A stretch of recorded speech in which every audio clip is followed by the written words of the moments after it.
ഈ സെമിനാറിൻ്റെ chair doctor Satheesh, എൻ്റെ സഹപ്രവർത്തകനായിട്ടുള്ള ബഹുമാനപ്പെട്ട information commissioner doctor Abdul Hakeem, എൻ്റെ സുഹൃത്ത് ഖാദർ പാലായി,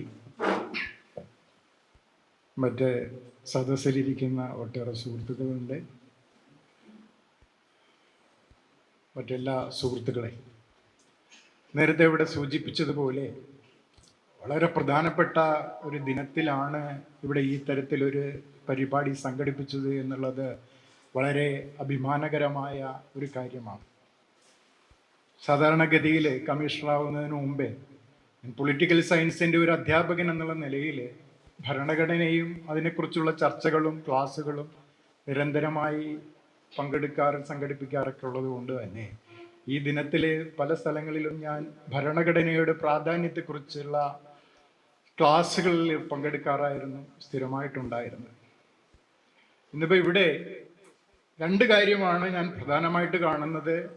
ഒന്ന്, ഭരണഘടനയുടെ നിലവിൽ വന്നിട്ടുള്ള ആ ദിവസമായിട്ട്. രണ്ടാമത്തത്, നമ്മുടെ കോടതി അതിൻ്റെ വ്യാഖ്യാനങ്ങൾ പ്രഖ്യാപിച്ചിരിക്കുന്നത് നിസ്സാരമായിട്ട് കാണാൻ കഴിയുന്നതല്ല. ഭരണഘടനയിലെ പലതിനെയും എടുത്തു മാറ്റണമെന്ന് ആഗ്രഹിക്കുമ്പോൾ അതെങ്ങനെ ചെയ്യാൻ കഴിയില്ല എന്നുള്ളത് രൂപത്തിലേക്ക് അതിനെ വ്യാഖ്യാനിച്ചു കൊണ്ടുവന്നിട്ട് ഒരു പരമാധികാര ജനാധിപത്യ സംവിധാനത്തിൽ അനിവാര്യമായി വേണ്ടേണ്ട ചില തത്വസിദ്ധാന്തങ്ങൾ അത് അവിടെ തന്നെ നിലനിൽക്കണമെന്നും അധികാരം ആരുടെ കയ്യിലായാലും അമിതമായ അധികാരം ഉണ്ടെങ്കിൽ പോലും അതിന് നിസ്സാര കാര്യങ്ങൾ കൊണ്ട് എടുത്തു കളയാൻ കഴിയില്ല എന്ന് നിർണായകമായി പ്രഖ്യാപിച്ചിരിക്കുകയാണ്. നമ്മുടെ ഭരണഘടന ലോകത്തിലെ ഏറ്റവും വലിയ ഭരണഘടനയാണ്. നമ്മുടെ ജനാധിപത്യം ലോകത്തിലെ ഏറ്റവും പ്രധാനപ്പെട്ട ഒരു ജനാധിപത്യ ശക്തിയായി കണക്കാക്കുന്നുണ്ട്. ഭരണഘടന വലുതായതുകൊണ്ടല്ല ജനാധിപത്യം വലുതായത്. നാം അതിനെ പരിപുഷ്ടിപ്പെടുത്താൻ വേണ്ടിയുള്ള ശ്രമങ്ങൾ പൗരന്മാരുടെ ഭാഗത്തിൽ നിന്നും അതുപോലെ തന്നെ സിവിൽ സൊസൈറ്റിയുടെ ഭാഗത്തിൽ നിന്നും മാധ്യമത്തിന്റെ ഭാഗത്തു നിന്നും എല്ലാം ഉണ്ടായതിന്റെ ഫലമായിട്ടാണ് നമ്മുടെ ജനാധിപത്യം ഈ രൂപത്തിൽ മുന്നേറിക്കൊണ്ടിരിക്കുന്നത്. പാളിച്ചകൾ പറ്റുന്നുണ്ടെങ്കിലും അവിടെ നിന്ന് തെന്നി മാറി നല്ല ദിശയിലേക്ക് പോകാനുള്ള, ലോകത്തിന് മാതൃകയാകാനുള്ള രൂപത്തിലേക്ക് ആർജിക്കാൻ കഴിഞ്ഞത് ഇവിടുത്തെ പൗരന്മാരുടെ ശക്തി തന്നെയാണ് എന്ന് നമുക്ക് കാണാൻ കഴിയും. ഈ സംവിധാനം എന്ന് പറയുന്നത്, ഭരണഘടന എന്ന് പറയുന്നതും എനിക്കും നിങ്ങൾക്കും ബാധകമാകുന്നത് പോലെ ഇവിടുത്തെ ഭരണാധികാരികൾക്കും ബാധകമാണ്. അതിനെ എതിർത്തുകൊണ്ട് പ്രവർത്തിക്കാൻ എന്ത് അധികാരമുണ്ടായാലും സാധിക്കുന്നില്ല. അതുകൊണ്ടാണ് നമ്മളതിനെ ബേസിക് ലോ എന്ന് പറയുന്നത്, അടിസ്ഥാനപരമായ നിയമം, ഭരിക്കുന്നവരെ ഭരിക്കാൻ കഴിയുന്ന നിയമം എന്ന് നമുക്ക് പറയാം. ഒരു ഭരണാധികാരിക്കും ഭരണഘടനയുടെ വകുപ്പുകൾക്കെതിരായിട്ട് ഭരിക്കാൻ കഴിയില്ല. കാരണം അത് അതിൻ്റെ പ്രൊവിഷൻ അതിൽ എഴുതി ചേർത്തിട്ടുണ്ട്. അങ്ങനെ ചെയ്യുകയാണെങ്കിൽ അതിനെ ചെക്ക് ചെയ്യാൻ കഴിയുന്ന സംവിധാനം നമ്മുടെ ജുഡീഷ്യറിയിൽ പ്രത്യേകമായി കൊടുത്തിരിക്കുന്ന സംവിധാനങ്ങളിലൂടെ അതിനെ അൾട്രാവൈസ് ഗവൺമെന്റ് ഒരു തീരുമാനം എടുക്കുകയാണ് ഭരണഘടനയ്ക്കെതിരായിട്ട് എന്ന് വന്നാൽ അതിനെ അസാധുവാക്കി പ്രഖ്യാപിക്കാനുള്ള നീതിന്യായ സംവിധാനത്തിന്റെ വ്യവസ്ഥ അവിടെ പെടുത്തിയിരിക്കുന്നത് ഒരു അധികാരത്തെ മറ്റൊരു അധികാരം കൊണ്ട് ചെക്ക് ചെയ്തിട്ട് അമിതമായ അധികാരത്തിന്റെ ഉപയോഗം മൂലമുണ്ടാവുന്ന പ്രശ്നങ്ങൾ പരിഹരിക്കാൻ വേണ്ടിയിട്ടാണ്. നമുക്കറിയാം, ഭരണഘടന ഉണ്ടാക്കിയത് വളരെ വിശദമായ ചർച്ചകൾക്ക് ശേഷമാണ്. 2 വർഷം 11 മാസം 17 ദിവസത്തെ നീണ്ട പ്രയത്നത്തിന്റെ ഫലമായിട്ട് ജനങ്ങൾ തിരഞ്ഞെടുക്കപ്പെട്ട ജനങ്ങളുടെ പ്രതിനിധികളായ ആളുകൾ ചേർന്ന് എഴുതി തയ്യാറാക്കിയ, നമുക്ക് വേണ്ടി നാം തന്നെ ഉണ്ടാക്കി തന്നിട്ടുള്ള ഭരണഘടനയാണ്. അല്ലാതെ ആരെങ്കിലും എഴുതി തയ്യാറാക്കി ഇവിടെ വെച്ച് പോയതല്ല. അതിന് അതിൻ്റെതായ പ്രാധാന്യമുണ്ട്. വി ദ പീപ്പിൾ എന്ന് പറയുന്ന വാക്കിന്റെ അർത്ഥം തന്നെ വളരെ മഹത്തരമാണ്. Do hereby adopt an enact for our service. അതിൻ്റെ ഉള്ളിൽ പ്രിയാമ്പിൾ എടുത്ത് നോക്കിയാൽ നമുക്ക് കാണാൻ കഴിയും അതിൽ പറഞ്ഞിരിക്കുന്ന തത്വസംഹിതകളെ കുറിച്ചുള്ള കാര്യങ്ങൾ. ഇന്ന് കോടതി പറയുകയുണ്ടായി, പ്രിയാമ്പിൾ ഭരണഘടനയുടെ ഭാഗമാണ്, ഭേദഗതി ചെയ്യാം. ഒരൊറ്റ തവണ മാത്രമേ ഇന്ത്യൻ ഭരണഘടനയുടെ പ്രിയാമ്പിള് ഭേദഗതി ചെയ്തിട്ടുള്ളൂ. ഇതുവരെ 1976 42-ാം ഭരണഘടനാ ഭേദഗതി പ്രകാരം സോഷ്യലിസം എന്നും മതേതരത്വം എന്നുമുള്ള രണ്ട് പദങ്ങൾ ഭരണഘടനയിൽ എഴുതി ചേർത്തത്. അതാണ് ഇന്ന് അതുപോലെ തന്നെ ഇന്റഗ്രിറ്റി എന്നുള്ള വാക്ക് അവസാനമായിട്ട് 3 വാക്കുകളാണ് അതിൽ ചേർത്തത്. പക്ഷെ വളരെ പ്രധാനപ്പെട്ടതാണ്. ആ പദങ്ങളെ എടുത്തു മാറ്റാൻ പാടില്ല എന്നുള്ള ഒരു കാര്യമാണ് ഇന്ന് സുപ്രീം കോടതി പറഞ്ഞത്. ജനാധിപത്യത്തിന്റെ നിലനിൽപ്പ്, നമ്മളെല്ലാം ജനാധിപത്യത്തിലൂടെയാണ് വിശ്വസിക്കുന്നതും ജനാധിപത്യത്തിലൂടെയാണ് ഗവൺമെന്റ് തിരഞ്ഞെടുക്കപ്പെടുന്നത്. അതിനെ ശക്തിപ്പെടുത്തുക എന്നുള്ളതാണ് നമ്മുടെ എല്ലാം തന്നെ കടമ. എങ്ങനെ അതിനെ ശക്തിപ്പെടുത്തണം? നമ്മുടേതായ ഇടപെടലുകളിലൂടെ. ലോകത്ത് 100ഓളം രാജ്യങ്ങൾ ഇന്ന് ജനാധിപത്യ രാജ്യങ്ങളാണെന്ന് പറയുന്നുണ്ട്. പക്ഷെ എത്രമാത്രം ഇത് രൂപത്തിലുള്ള ഒരു സംവിധാനം നടക്കുന്നു? ഒരു ഇലക്ഷനിലൂടെ അധികാരത്തിൽ വന്നാൽ അതിനെ അംഗീകരിക്കുകയും 1 man 1 vote, 1 nation 1 election അല്ല, 1 man 1 vote, ഒരാൾക്ക് ഏതൊരു പൗരനും തുല്യമായ വോട്ടവകാശമുള്ള ആ ഒരു സംവിധാനത്തെ പാലിക്കണമെന്നും എല്ലാവർക്കും വോട്ട് ചെയ്യാനുള്ള അവകാശവും അതിലൂടെ തെരഞ്ഞെടുക്കപ്പെടുന്ന ഗവൺമെന്റ് അധികാരത്തിലെത്തുകയും അത് മാനിക്കുകയും ചെയ്യുക എന്നുള്ളത് ജനങ്ങളുടെയും നിലവിലുള്ള അധികാരികളെയും അതിൻ്റെ ധർമ്മമാണെന്ന് മനസ്സിലാക്കിക്കൊണ്ട് പുതുതായി അധികാരത്തിൽ വരുന്നവർക്ക് ഒഴിഞ്ഞു കൊടുക്കുന്ന ആ മഹത്തായ ജനാധിപത്യത്തിൻ്റെ ആ ഒരു സന്ദേശമാണ് നമ്മുടെ നാട്ടുകളിലൊക്കെ നിൽക്കുന്നതും അതിലൂടെയാണ് നമ്മൾ മുന്നോട്ട് പോകുന്നതും. അപ്പോഴേ എന്തുകൊണ്ട് നമ്മൾ ഈ റിപ്പബ്ലിക് ഡേ എല്ലാവരും കേട്ടിട്ടുണ്ടോ? എന്താണ് ഈ റിപ്പബ്ലിക് എന്ന് ചോദിച്ചാൽ ഉത്തരം പറയാവുന്നവരും ചുരുക്കമായി. എന്താണ് ഈ റിപ്പബ്ലിക്? ഇവിടെ വിദ്യാർത്ഥികളൊക്കെ ഉണ്ട്. എന്താണ് ഈ റിപ്പബ്ലിക് എന്ന് പറയുന്നത്? പറയൂ. ഒരു അധ്യാപകനായതുകൊണ്ട് ഇടയ്ക്ക് ഇങ്ങനെ ചോദ്യങ്ങൾ ചോദിച്ചു.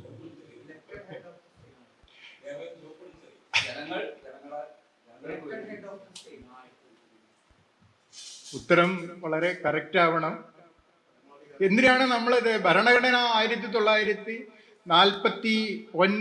നവംബർ 26 അതിൻ്റെ എല്ലാ പൂർണ്ണമായ പണികളും കഴിഞ്ഞ് ഭരണഘടന ഉണ്ടാക്കി വെച്ചു. പക്ഷേ പൂർണ്ണമായി നിലവിൽ വരുന്നത് ജനുവരി 26. എന്താണ് ഇതിന് കാരണം? പരമാധികാരമല്ല.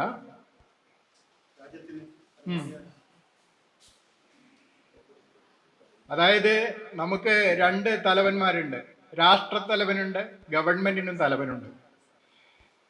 ജനങ്ങൾ തിരഞ്ഞെടുക്കുന്ന രാഷ്ട്രത്തലവന്മാരുള്ള രാജ്യങ്ങളെയാണ് റിപ്പബ്ലിക് രാജ്യങ്ങൾ എന്ന് പറയുന്നത്. നേരിട്ട് തിരഞ്ഞെടുക്കണമെന്നില്ല. നമ്മുടെ രാഷ്ട്രപതിയെ തിരഞ്ഞെടുക്കുന്നത് നാം തിരഞ്ഞെടുക്കുന്ന ജനപ്രതിനിധികൾ ചേർന്നിട്ടാണ്. അതാണ് റിപ്പബ്ലിക്. ബ്രിട്ടൻ ഒരു റിപ്പബ്ലിക് അല്ല, അവിടുത്തെ ഹെഡ് രാജ്ഞിയാണ്. അപ്പൊ ഈ റിപ്പബ്ലിക്കായിട്ട് നമ്മൾ പ്രഖ്യാപിച്ചിരിക്കുന്നത് ജനുവരി 26. ജനുവരി 26 വരെ നമ്മൾ വെയിറ്റ് ചെയ്യാനുള്ള കാരണം പൂർണ്ണ സ്വരാജ് ആദ്യമായിട്ട് പൂർണ്ണ സ്വരാജ് പ്രഖ്യാപിക്കപ്പെട്ടത് ഏത് വർഷം? അതല്ല, അതിനു മുമ്പേ നമ്മൾ പൂർണ്ണ സ്വരാജ് ആവശ്യപ്പെടുകയുണ്ടായി. 29 ലാഹോർ കോൺഗ്രസിൽ വെച്ചിട്ടാണ് നമ്മുടെ ലക്ഷ്യം പൂർണ്ണ സ്വരാജാണ് എന്ന് പ്രഖ്യാപിച്ചത്. അതിനു മുമ്പേ ഇങ്ങനെ അഡ്ജസ്റ്റ്മെന്റ് ആയിരുന്നു. അങ്ങനെ സ്വരാജ്യം എന്നുള്ള ആശയങ്ങളിലേക്ക് അങ്ങനെ വന്നിട്ടുണ്ടായിരുന്നില്ല. ആ കോൺഗ്രസിൽ വെച്ചെടുത്ത തീരുമാനം ആദ്യമായി പാലിക്കപ്പെട്ടത് 1930 29 അവസാനത്തിലായിരുന്നു ഈ കോൺഗ്രസ് നടന്നത്. 30 ജാനുവരി 26 ആദ്യമായി പൂർണ്ണ സ്വരാജ് ഡേ ആചരിക്കുകയുണ്ടായി.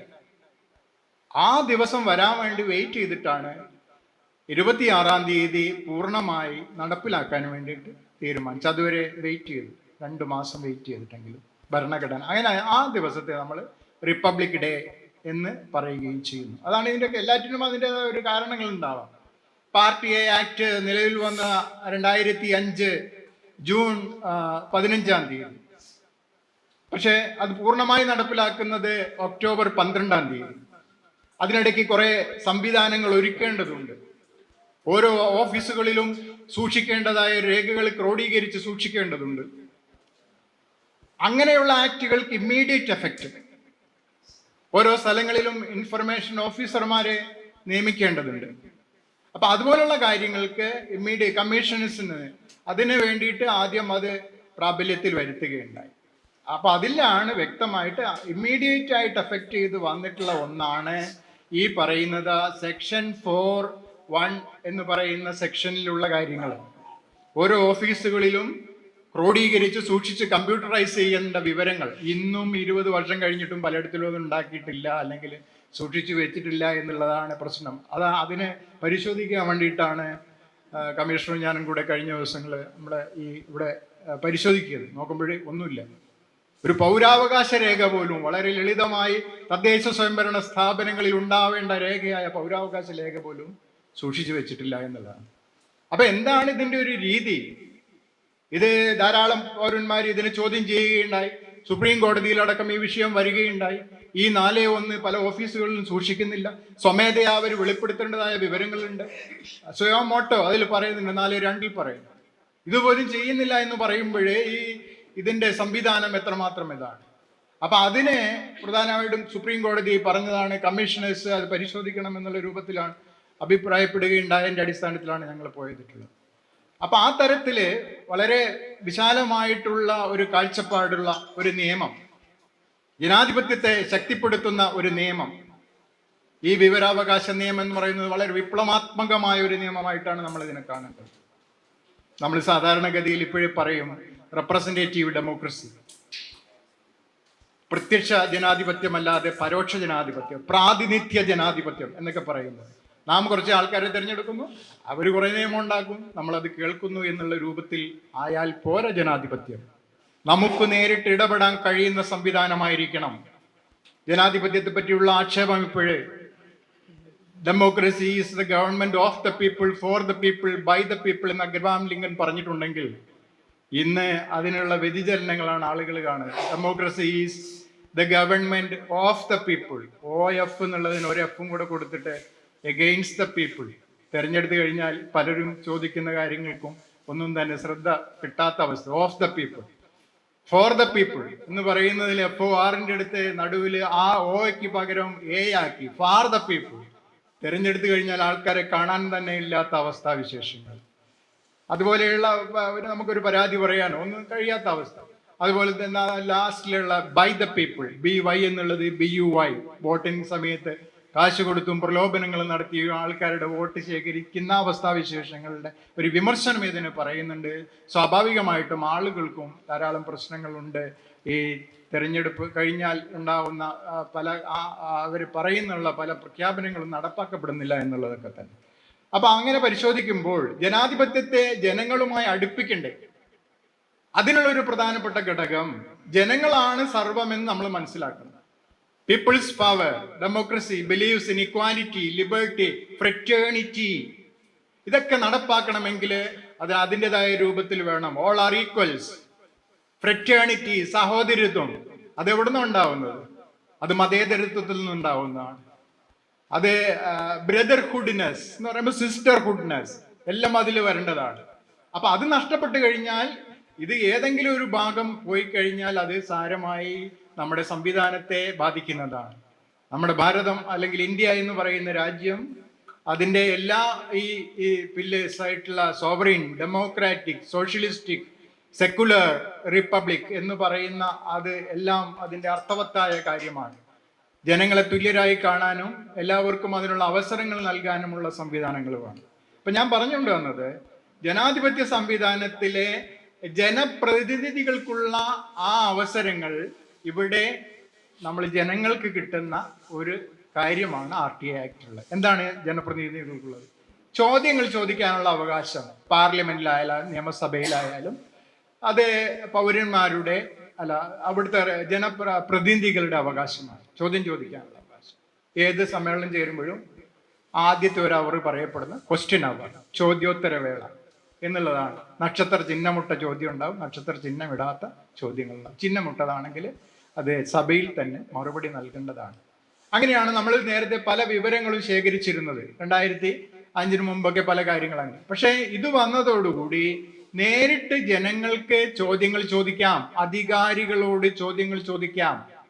ചോദ്യം ചോദിക്കുമ്പോൾ പല ചോദ്യങ്ങൾക്കും പലപ്പോഴും ഇപ്പോഴും നേരത്തെ കമ്മീഷണർ പറഞ്ഞ പോലെ 8ാമത്തെ വകുപ്പ് പോലെ തന്നെ മറ്റൊരു സബ്സെക്ഷനും കൂടി 2F 2F വെച്ചിട്ട് പല മറുപടി വരുമ്പോഴും ഈ 2Fൽ പെടുന്ന എന്താ 2F? 2Fല് വിവരം എന്നുള്ള പട്ടികയിൽ പെടുന്ന എന്തൊക്കെ കാര്യങ്ങളാണ് വിവരത്തിൽ പെടുന്നത് എന്നുള്ളതാണ് അതിൽ പറയുന്നത്. അപ്പൊ ഇവര് മറുപടി വരുമ്പോൾ 2Fൽ പെടുന്നതല്ല. ഞാൻ പറഞ്ഞു ഈ വിവരമായിട്ടും കൊണ്ട് വരണ്ട, അത് വിവരം അറിയുന്ന കാര്യം തന്നെയാണ്. 2Fൽ പെട്ടു എന്ന് പറഞ്ഞുകൊണ്ട് തള്ളിക്കളയാൻ പറ്റില്ല എന്നുള്ളതാണ്. അപ്പോഴേ ആ തരത്തില് നമുക്ക് ചോദ്യങ്ങൾ ചോദിക്കാൻ ഉള്ള അവകാശം പൗരന്മാർക്ക് നൽകുന്ന ഒരു പ്രധാനപ്പെട്ട കാര്യമാണ്. ആർക്ക് വേണമെങ്കിലും ചോദ്യങ്ങൾ ചോദിക്കാം എന്നുള്ളത് ജനകീയമായ ഒരു സ്വഭാവമാണ്. അതിൽ വലുപ്പ ചെറുപ്പമില്ല. അല്ലെങ്കിൽ അതിൻ്റെ വിവരം കൊടുക്കുന്നത് സാധാരണഗതിയിൽ ഒരു ഓഫീസിൽ പോയാൽ നമ്മളൊരു ഏതെങ്കിലും ഒരു ഫയലിനൊക്കെ പോയാൽ അത് VIP ആണോ അല്ലെങ്കിൽ പിന്നെ പ്രധാനപ്പെട്ട ആളാണോ ഫയലൊക്കെ എളുപ്പമാണ്. ഞാൻ പണ്ടത്തെ പോലെ ഞാനിപ്പോൾ ഫയലും കൊണ്ട് പോയിട്ടില്ല. പണ്ട് ഒരു ഫയലിൻ്റെ എന്തെങ്കിലും പോയി കഴിഞ്ഞാൽ പോലെ അല്ല ഇപ്പോഴത്തെ ഒരു സ്ഥിതി. പക്ഷെ നമ്മളാരും നേരിട്ട് ഫയലിന് വേണ്ടിയിട്ട് അല്ല ഉദ്യോഗസ്ഥന്മാരുടെ അടുത്ത് സമീപിക്കാറില്ല.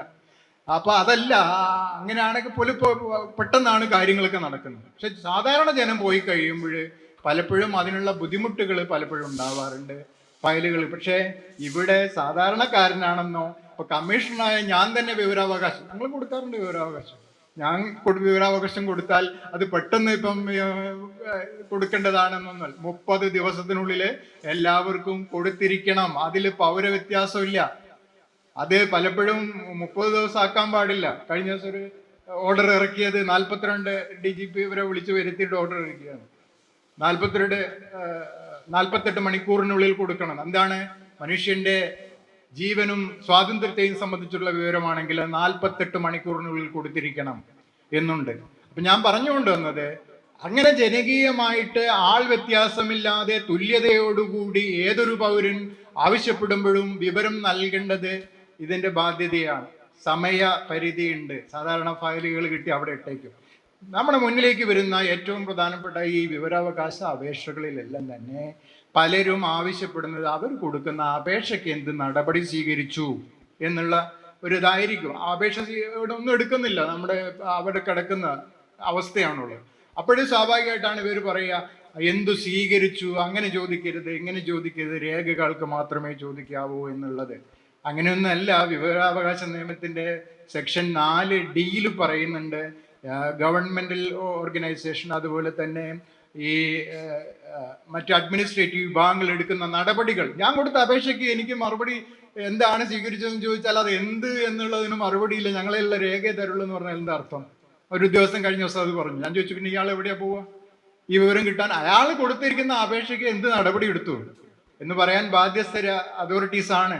Accountability is an important thing. Transparency and accountability, അതിൽ നിന്ന് ഒഴിഞ്ഞു മാറാൻ ആർക്കും സാധ്യമല്ല. അത് പൊതു അധികാരികളാണെങ്കിലും ഞാൻ പറയുന്നത് പൊതുപ്രവർത്തകർക്ക് പോലും ഈ അക്കൗണ്ടബിലിറ്റി വരുമ്പോഴേ ജനാധിപത്യം സമ്പുഷ്ടമാവുകയുള്ളൂ. ഞങ്ങളിങ്ങനെ വരുമ്പോഴേ നേരത്തെ സംസാരിച്ചുകൊണ്ടിരിക്കുന്നതായിരുന്നു പൊതുപ്രവർത്തകരുടെ ആസ്തി വിവരങ്ങളെ കുറിച്ചുള്ള ഒരു കണക്ക് ആവശ്യപ്പെടുന്ന അവസ്ഥകളിലൊക്കെ തന്നെ. അതൊക്കെ ചിലപ്പോഴും 3-ാം കക്ഷി വിവരാണെന്നൊക്കെ പറഞ്ഞ് തള്ളിക്കളയും. പൊതുപ്രവർത്തകരാണെങ്കിൽ ജനങ്ങൾ അറിഞ്ഞിരിക്കണം അവർക്ക് എത്ര ആസ്തി ഉണ്ടെന്ന്. അത് തുടക്കത്തിൽ പോരാ, 2 തവണയും വേണം. അതായത് അവർ അധികാരത്തിൽ നിന്ന് വിടുമ്പോഴും ഈ കാര്യങ്ങൾ ജനങ്ങളെ അറിയിക്കും. ഇപ്പൊ തെരഞ്ഞെടുപ്പ് വേളയിൽ പാർലമെന്റിലേക്ക് നമുക്കറിയാം MP-മാരുടെ എത്രയൊക്കെയാണ് ആസ്തി എന്നൊക്കെ ഉള്ളത്. അത് അവസാനവും കാണിക്കണം. അവസാനത്തെ സമയത്ത് അവർ ഇറങ്ങി പോകുമ്പോൾ എത്രയാണ് ആസ്തി തമ്മിൽ. ചില ഈ സംഘടനകളുണ്ട്, അസോസിയേഷൻ ഫോർ ഡെമോക്രാറ്റിക് റിഫോംസ് എന്ന് പറയുന്ന സംഘടന ഇത്തരത്തിലുള്ള കാര്യങ്ങൾ നടത്തുന്നുണ്ട്. അപ്പൊ അറിയാം എത്ര വ്യത്യാസം വന്നു എന്നുള്ളത്. അപ്പൊ ഇവിടെ പ്രധാനമായിട്ടും ഞാൻ RTIയുടെ മറ്റുള്ള ഒരു കാര്യം ഞാൻ പറഞ്ഞത് ഇതാണ്. ഒന്ന്, സാധാരണ ജനപ്രതിനിധികൾക്കുള്ള അവകാശമായ ചോദ്യങ്ങൾ ചോദിക്കാനുള്ള അവകാശം രേഖ ഇതിലൂടെ കിട്ടുകയുണ്ട്. രണ്ടാമത് നേരത്തെ സൂചിപ്പിച്ചിട്ടുള്ള ഓഡിറ്റിങ്ങിന് വിധേയമാവണം. എന്തിനാ നമ്മൾ ഓഡിറ്റിങ്ങിന് വിധേയരാവാതിരിക്കുന്ന? ആരും എല്ലാ ആൾക്കാരും പബ്ലിക്കോട് അതിന് വിധേയമാവാൻ പറ്റുന്ന അവസ്ഥ ഈ വിവരാവകാശ നിയമത്തിൽ പ്രധാനമായിട്ടുണ്ട്. നിങ്ങൾക്ക് ഫയലുകൾ പരിശോധിക്കാം, രേഖകൾ പരിശോധിക്കാം, ഇൻസ്പെക്ഷൻ ഓഫ് വർക്ക് എന്ന് പോലും അതിൽ സൂചിപ്പിച്ചിട്ടുണ്ട്. അത്ര സാമ്പിൾ എടുക്കാം, സാമ്പിളുകൾ ശേഖരിക്കാം. നിങ്ങൾക്ക് പോയിട്ട് മൊബൈൽ ഉപയോഗിച്ചിട്ട് അവിടുത്തെ രേഖകളുടെ ഫോട്ടോസ് എടുക്കാം. അങ്ങനെയുള്ള എല്ലാ സംവിധാനവും ചെയ്തു തരണം. ഇതൊന്നും രഹസ്യമാക്കി വെക്കേണ്ട കാര്യമല്ല. അതെന്നോ കഴിഞ്ഞുപോയി. രഹസ്യ സ്വഭാവമുള്ള ഒഫീഷ്യൽ സീക്രട്സ് ആക്ട് 1923 പാസ്സാക്കിയ നിയമം എന്നോ കഴിഞ്ഞു. എന്നാൽ ഇന്ന് ഉദ്യോഗസ്ഥന്മാർ അതിന്റെ മുകളിലാണ് പിടിച്ചു നിൽക്കാൻ നോക്കുന്നത്. ഇതിന് ശേഷം വന്നതായിരുന്നു 2000 റൈറ്റ് ടു ഫ്രീഡം ആക്ട് എന്ന് പറയുന്നത്. ആ ആക്ട് കാലഹരണപ്പെട്ടിട്ടാണ് നമുക്കിത് വന്നിരിക്കുന്നത്. അപ്പൊ ഇത് മൗലികപരമായ ഒരു അവകാശമാണ്. നമ്മുടെ ഭരണഘടനയിലെ 19A സബ് ക്ലാസ് 1 അതിലിങ്ങനെ പ്രകടമായി ഇത് എഴുതി അങ്ങനെ വെച്ചിട്ടില്ലെങ്കിൽ ഇംപ്ലൈഡ് ആയിട്ടുള്ള അവകാശങ്ങൾ ധാരാളമുണ്ട്. ജുഡീഷ്യറിയുടെ ഇന്റർപ്രിട്ടേഷനിലൂടെ എല്ലാം തന്നെ വിപുലമാക്കുക എന്നുള്ളതാണ് ഇത്തരം കാര്യങ്ങൾ ചെയ്യേണ്ടത്. ഒരു നിയമം എന്ന് പറയുന്നത് ആ നിയമത്തിൽ പറഞ്ഞിരിക്കുന്ന കാര്യങ്ങൾക്ക് വ്യാഖ്യാനത്തിലൂടെ ധാരാളം കണ്ടെത്താൻ കഴിയും. ഇപ്പം ഈ ഫ്രീഡം ഓഫ് ദ പ്രസ് നമ്മുടെ ഭരണഘടനയിൽ എവിടെയും ആ വേർഡൊന്നും എടുത്തു നോക്കിയാൽ കാണില്ല. പക്ഷെ implied in the 19 clause 1 sub class A, speech and expression is guaranteed through that, and if it is denied we can approach the Supreme Court through the Article 32. This is a right, fundamental right. അത് നൽകാനുള്ള അവകാശമാണ്. അപ്പൊ അതിലും അതുപോലെ തന്നെ article 21 അടങ്ങിയിരിക്കുന്ന കാര്യങ്ങൾ, right to life and personal liberty, very important right. ഇപ്പൊ ഏത് വന്നാലും നിലനിൽക്കുന്ന ഒരു അവകാശമാണ്. എമർജൻസി വന്നാൽ നമുക്ക് ആവശ്യപ്പെടാവുന്ന right to life and personal liberty. അതിൽ കോടതി ഇന്റർപ്രിറ്റ് ചെയ്തിട്ട് ശുദ്ധജലം കിട്ടാനുള്ള അവകാശം, ശുദ്ധമായ വായു കിട്ടാനുള്ള അവകാശം, മനുഷ്യന് നീതി ലഭിക്കാനുള്ള മറ്റു മനുഷ്യ അവകാശപരമായിട്ടുള്ള കാര്യങ്ങൾ, അതുപോലെ തന്നെ വിശ്രമിക്കാനുള്ള, ഉറങ്ങാനുള്ള അവകാശം, ഇതൊക്കെ തന്നെ അതിൽ പറയുന്നുണ്ട്. അതിലൊരു കൊടുക്കാത്തൊരു അവകാശം ആത്മഹത്യ ചെയ്യാനുള്ള അവകാശമില്ല.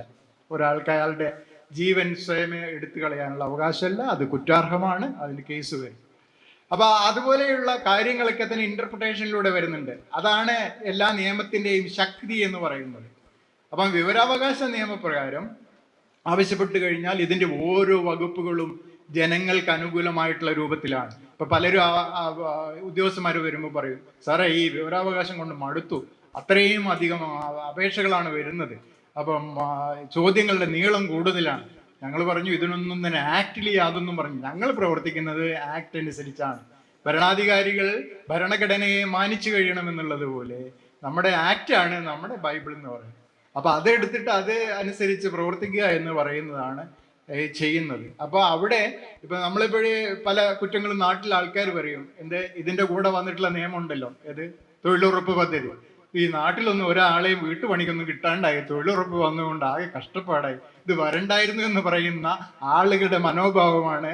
അപേക്ഷകൾ കൂടി പോയതുകൊണ്ട് ഇവിടെ വിവരാവകാശ നിയമം വേണ്ടായിരുന്നു എന്ന് കണക്കാക്കുന്നവരുടെ മനോഗതി എന്ന് എനിക്ക് പറയാനുള്ളൂ. ഇപ്പൊ തൊഴിലുറപ്പ് വന്നു, ധാരാളം ആൾക്കാർ എംപവേർഡായി, ധാരാളം ആൾക്കാർ സ്വയം പര്യാപ്തമാവുന്നു.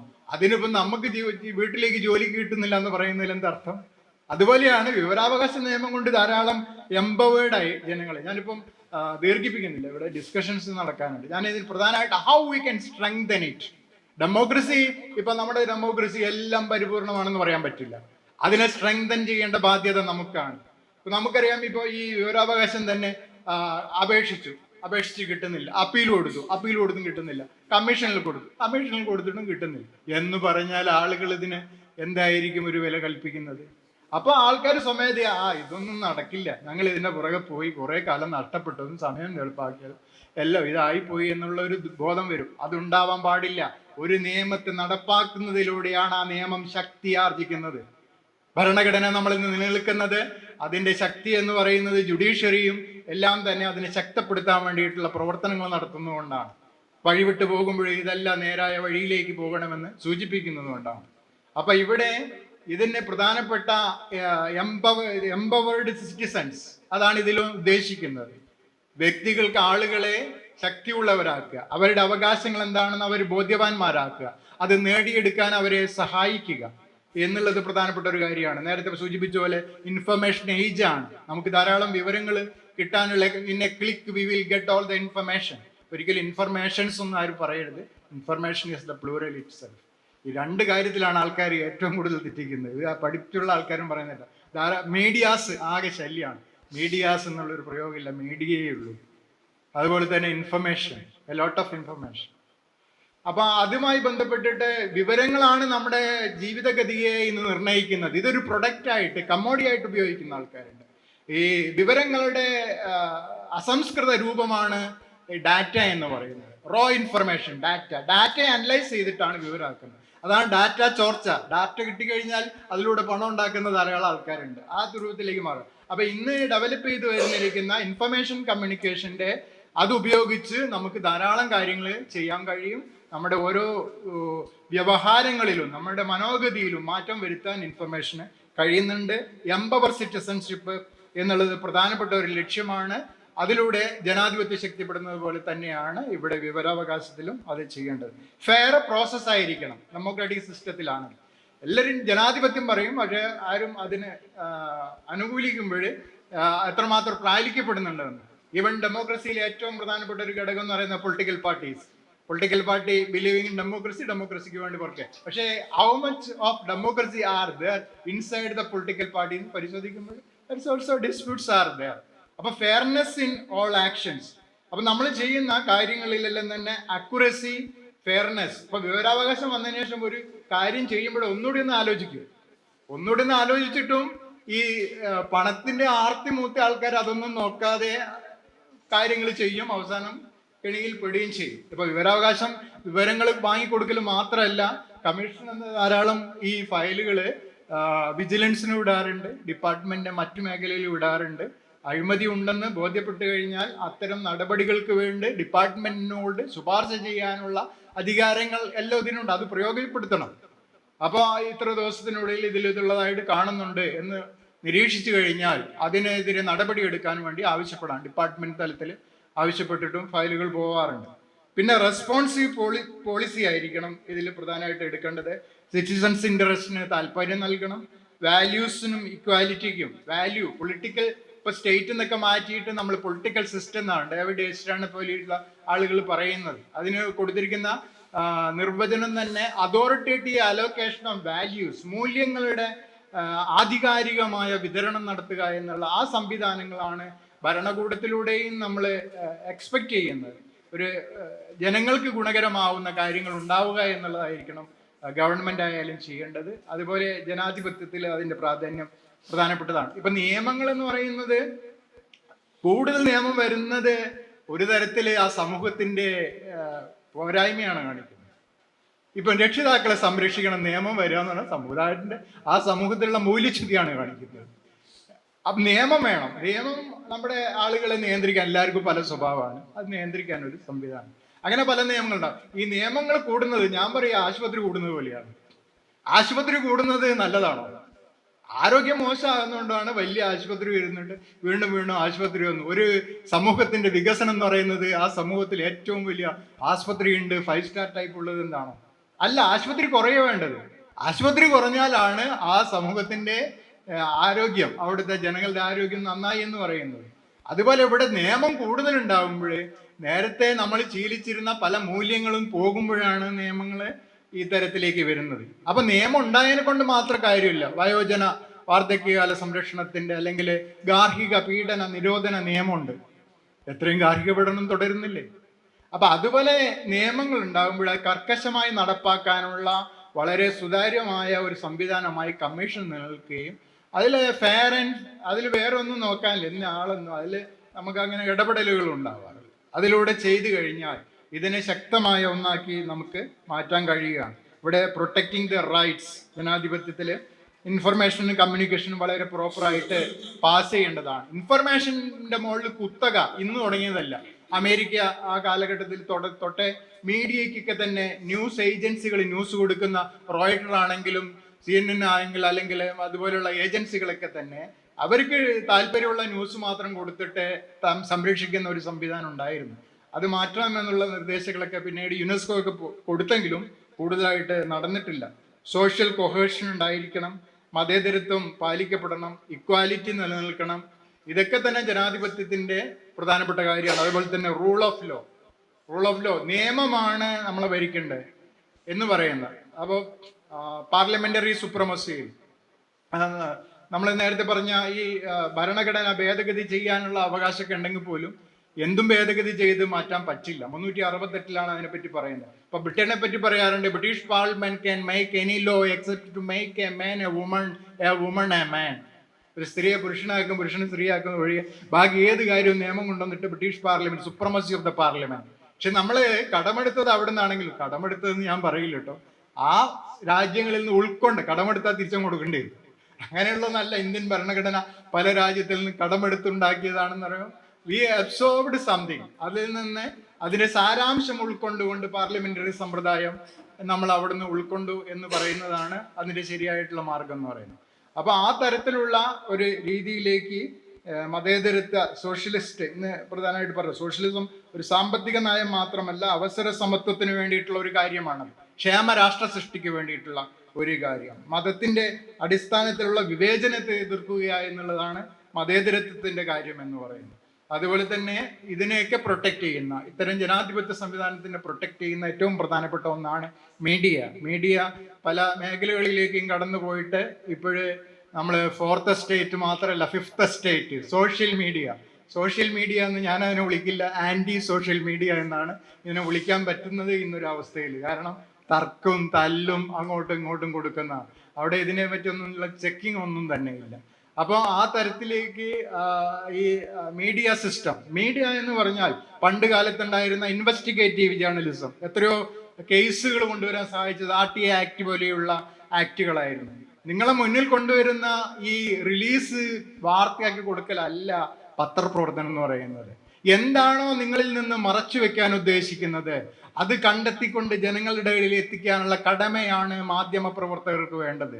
അതിനുള്ള സംവിധാനമായിരിക്കണം മാധ്യമ പ്രവർത്തനം. പക്ഷെ പലപ്പോഴും ഇപ്പം നടക്കുന്ന അതല്ല. ആൾക്കാർ കൊണ്ടുവരുന്ന വാർത്ത അതേപോലെ എഡിറ്റ് പോലും ചെയ്യാതെ കൊടുത്തുകൊണ്ടിരിക്കുന്ന അവസ്ഥാവിശേഷം മാറിയ കാലഘട്ടത്തിൽ എഡിറ്റിങ്ങോ അല്ലെ എഡിറ്ററോ വേണമെന്ന് നിർബന്ധമില്ലാത്ത മാധ്യമ സ്ഥാപനങ്ങളാണുള്ളത്. കാരണം എല്ലാം സ്പോൺസേർഡും പരസ്യം കിട്ടുന്നതും എഡിറ്റോറിയലിന് പകരം അഡ്വർടൈസും എഡിറ്റോറിയലും മിക്സ് ചെയ്ത് ജനങ്ങളെ കൺഫ്യൂഷൻ ആക്കുന്ന കൺവിൻസിങ് ആണ് മീഡിയയുടെ ഏറ്റവും പ്രധാനപ്പെട്ട കടമയെങ്കിൽ കൺഫ്യൂസിങ് ആണ് ഇപ്പോഴും മീഡിയ അല്ലെങ്കിൽ ചാനലുകളിൽ കാണുമ്പോഴും മറ്റുള്ള വാർത്തകൾ വായിക്കുമ്പോഴും ഏതാണ് ശരി എന്ന് വ്യക്തമായി തിരിയാൻ കഴിയുന്നില്ല. അപ്പോൾ ഇതിലൂടെയൊക്കെ തന്നെ എന്നിരുന്നാലും ശരി മീഡിയയെ നമുക്ക് വളരെ പ്രധാനപ്പെട്ടതാണ്.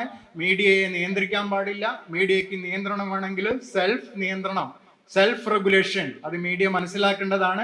മറ്റാരാലും നിയന്ത്രിക്കാൻ വരുന്നതിന് മുമ്പ് ഞാൻ തന്നെ നിയന്ത്രിക്കപ്പെട്ടാൽ മറ്റ് നിയന്ത്രണങ്ങൾ ഉണ്ടാവില്ല എന്ന് മനസ്സിലാക്കി ആ നിയന്ത്രണങ്ങളിലൂടെ മുന്നോട്ട് കൊണ്ടുപോയി ജനാധിപത്യത്തെയും എല്ലാം തന്നെ സമ്പുഷ്ടീകരിക്കേണ്ട കടമ നമ്മുടെ ജനങ്ങൾക്കുണ്ട്. ജനങ്ങളുടേതായ ഒരു അവകാശമാണ് വിവരാവകാശം. അത് നമ്മൾ ഉപയോഗപ്പെടുത്തണം. അതിലൂടെ അഴിമതിയെയും അതുപോലെ തന്നെ ജനാധിപത്യത്തിനെയും ശക്തി പ്രാപിക്കാൻ നമുക്ക് കഴിയണം. അതിനെല്ലാവരും ശ്രമിക്കണം എന്ന് മാത്രം അഭ്യർത്ഥിച്ചു.